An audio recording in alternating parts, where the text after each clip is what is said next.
You cannot negotiate desire. For much of your adult life, you have tried. You bargained with kindness for passion, stability for loyalty, constant communication for respect. You followed rules taught by a society that meant well, but understood nothing about attraction. You were told, be good, be attentive, be understanding, be vulnerable, and you will be desired. Yet as you offered all these sacrifices, a brutal truth emerged. Your efforts were accepted politely, but the real prize was given to men who never negotiated. You watched men who did not plead, who did not overgive, who simply existed with ease, receive the loyalty and desire you worked tirelessly to earn. This contradiction created the silent frustration that has followed you for years. You wondered why logic and goodness failed so spectacularly in a realm supposedly ruled by moral effort. The answer is forbidden, buried under sentimental illusions and modern ideological noise. Attraction is not a negotiation. Real attraction is not transactional. It is not earned by service. It is a consequence of who you are. It is the gravity produced by a man who has forged his own inner world. While you tried to buy planets, other men became suns. Today we dismantle the fraudulent affection market. No tactics, no superficial tricks. Instead, we descend into the core physics of masculine being, guided by the fierce vision of Nietzsche and his will to power. This is the forbidden knowledge of becoming the source of attraction, rather than a beggar pleading for it. Natural attraction is not passive. It is the product of an inner war, won only by defeating one's own weakness. Prepare yourself. You are about to stop being a customer in the market of desire and become the invisible force that moves the entire market. This begins with exposing the great lie of the affection market. The affection market teaches that relationships work like business deals. Provide enough kindness, support, time, or resources, and you will receive affection, sex, respect, or loyalty in return. But this model is inverted power. It places you as a salesman begging the buyer, her, to see your value. Instead of being the scarce, sought-after commodity, you become the merchant, pleading for a sale. This mindset destroys attraction before it even begins. First, it confuses cause and effect. Kindness and support are not causes of attraction. They are expressions of a connection that already exists. When used as currency, they become compensation for a lack of intrinsic value. A powerful man's kindness is a gift. A weak man's kindness is a plea. By focusing on offerings, you ignored the real task, building the inner capital that creates natural desire. Your being matters more than your doing. Second, the affection market devalues you. What is offered in abundance loses worth. Over-calling, over-texting, over-giving, all flood the market with your presence, signaling desperation. Scarcity is inherently more attractive.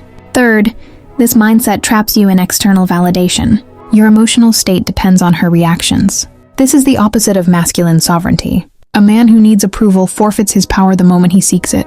Fourth, it ignores the primal language of attraction. Attraction is not decided by logic, but by the reptilian brain, instincts tied to power, survival, and genetic fitness. You're speaking the wrong language to the wrong judge. The lie of the affection market turns you into an employee working endless overtime for her validation, hoping for a promotion that never comes. To reclaim your power, you must quit that job and build an empire whose value comes from within. Part 2 begins with a revelation. Attraction is not something you do, but something you are. It is not technique, but emanation. The gravitational pull of a man who has achieved inner sovereignty and no longer relies on external approval. Here Nietzsche becomes our guide. He did not write about dating, yet his philosophy reveals the truth of human power. His concept of the overman is not tyranny, it is self-overcoming, forging oneself into a higher being beyond weakness. The sovereign man creates his own values. He is not shaped by circumstances or society. He becomes the master of his destiny through self-confrontation. This inner authority radiates outward, creating an irresistible magnetic pull. Women are not drawn to him because he tries to be attractive, but because his self-forged qualities match the instinctual signals of strength buried deep in human psychology. Attraction becomes a natural consequence of his evolution. The first pillar of sovereignty is the will to power expressed as mission. This mission is larger than fear, larger than comfort, and larger than any relationship. It defines a man's direction and gives his life undeniable momentum. A man guided by purpose radiates a sense of direction and independence. His journey continues with or without her. She may walk beside him, but she is not the center of his universe. This independence is deeply, instinctually attractive. She senses that being part of his story is a privilege, not a necessity. He does not orbit around desire, he becomes the sun. This shift alone transforms the dynamics of attraction more powerfully than any tactic ever could. The second pillar is self-overcoming, forged through discipline. The overman is not born but created through battle with one's own weaknesses. The sovereign man embraces struggle as fuel for growth instead of running from it. This discipline manifests outwardly as calm under pressure, resilience, and emotional control. A man who governs himself sends a primal signal of safety and strength. He becomes the rock, steady, grounded, unshakable. His ability to control himself suggests an ability to control his environment. This is not domination, but mastery, projecting the kind of strength that women instinctively trust and gravitate toward on a biological level. The third pillar is value creation. Nietzsche rejected herd morality, the blind adoption of societal norms. The sovereign man instead writes his own laws, guided by reflection, integrity, and lived experience rather than social pressure. This personal code becomes his internal compass. His actions stem from principle, not convenience. This moral autonomy is perceived as a higher form of power. He does not follow rules, he becomes the rule. The fourth pillar is life-affirmation, a deep acceptance of fate, amor fati. The sovereign man says yes to life, embracing both joy and suffering with a spirit of defiant optimism. His energy becomes contagious and magnetic. He does not complain or play the victim.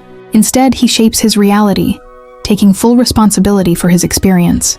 This life force draws others in, especially women who feel the vitality and stability radiating from him. Attraction, then, is not a tactic, but the scent released by a man actively engaged in his own becoming.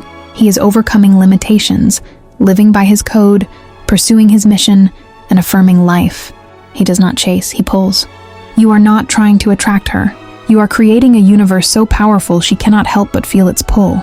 Your orbit becomes irresistible because it is built on sovereignty, not pleading or negotiation. Part 3 brings application. This path is not philosophy alone. It must be lived. Sovereignty is built in daily trenches through discipline, choices, and self-confrontation. These are not seduction tricks but soul-building practices. Tactic 1, consecration of the mission. Your mission must become sacred. Not a hobby, not an option, your life's altar. You organize everything around it, including relationships, comfort, and temporary desires. Implementation begins with clarity. What consumes you? What problem do you want to solve?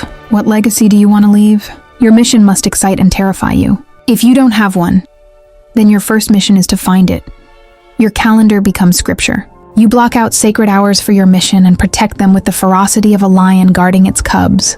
These hours are not negotiable. They are the foundation of your becoming. Conflicts will arise. She will want your time when it is dedicated to your mission. You must say no, not from selfishness but devotion to your higher purpose. You explain calmly and return after your sacred work is complete. Every time you choose mission over comfort, you grow. Every choice strengthens your gravity. You document progress, analyze failures, and celebrate wins internally. Confidence grows from evidence, not imagination. Tactic 2, forging body and mind. Self-overcoming requires discipline in flesh and spirit. Physical mastery builds resilience, testosterone, and presence. Lifting, martial arts, and exertion turn your body into a vessel of power. Mental mastery follows. You sharpen your mind through reading, skill acquisition, reflection, and stillness. Meditation helps you observe emotions without being ruled by them. A calm mind is a decisive, dangerous mind. Emotional mastery forms the third component. Through voluntary discomfort, cold showers, fasting, restraint, you train your nervous system to stop reacting impulsively. You become a chooser rather than a reactor. Tactic 3, emotional independence. Your emotional state cannot depend on her mood or approval. Outcome independence becomes your rule. You express truth without attachment to how she responds. Rejection becomes information, not catastrophe.